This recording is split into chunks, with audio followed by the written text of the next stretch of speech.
Good morning, everybody. Today is Wednesday, and it is the first day of April. I'm really excited that we're starting a new month.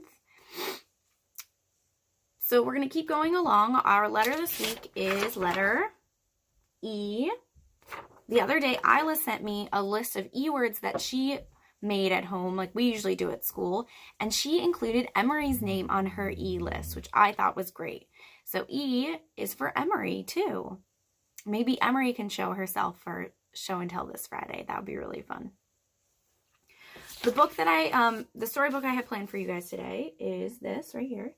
The book, The Day the Crayons Came Home. Most of you have read this book. You probably have it at your home. I love these books. And in the storybook, my favorite character is, let me see if I can find her picture. Neon Red Crayon. She's super awesome. She's traveling around trying to get home because Duncan left her on vacation at the pool. And I really love that she's just traveling around the world trying to get home to Duncan. So for art today, I would like for you to talk about a trip that you've been on. Maybe you've been to Europe before. I know one of our friends has been to Scotland and Ireland. The United Kingdom, France. I know some of our friends have been to Florida, California. So a lot of you have traveled some pretty cool places, been to the beach maybe. So if you can find pictures of one of those trips, you can make a collage. If you don't have pictures at home of a trip that you've been on, you can also just draw a picture of something from the trip that you really enjoyed. Maybe you went somewhere special or saw someone special. And you can kind of think about and reminisce about that trip that you went on. And then if you want, while you're creating your artwork, you can plan your next trip.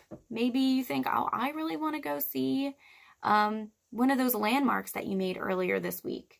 And you want to maybe plan a future trip for when we can all go travel again.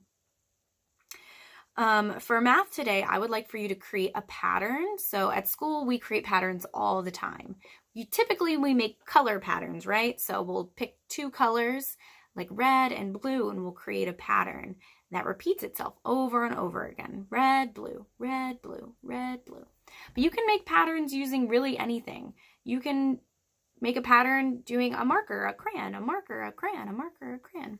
Or I remember a friend in my class a long time ago used to like to eat in a pattern. So they'd take a bite of applesauce and then they'd take a bite of their next food and they go back and forth. So you can do patterns in lots of different ways. So at some point today, if you can make a pattern, that would be awesome. I know you guys can definitely do that. For science today, I have planned a chemical reaction.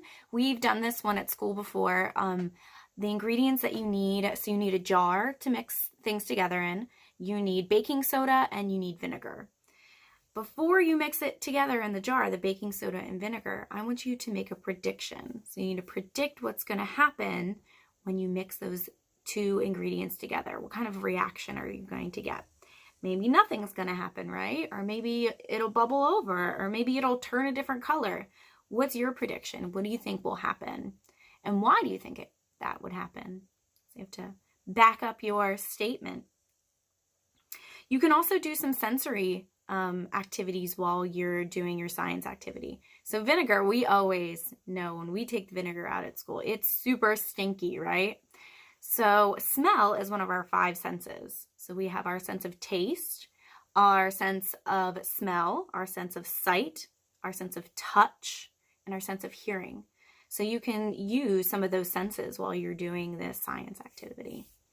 The last thing I have planned for you today is a freeze dance.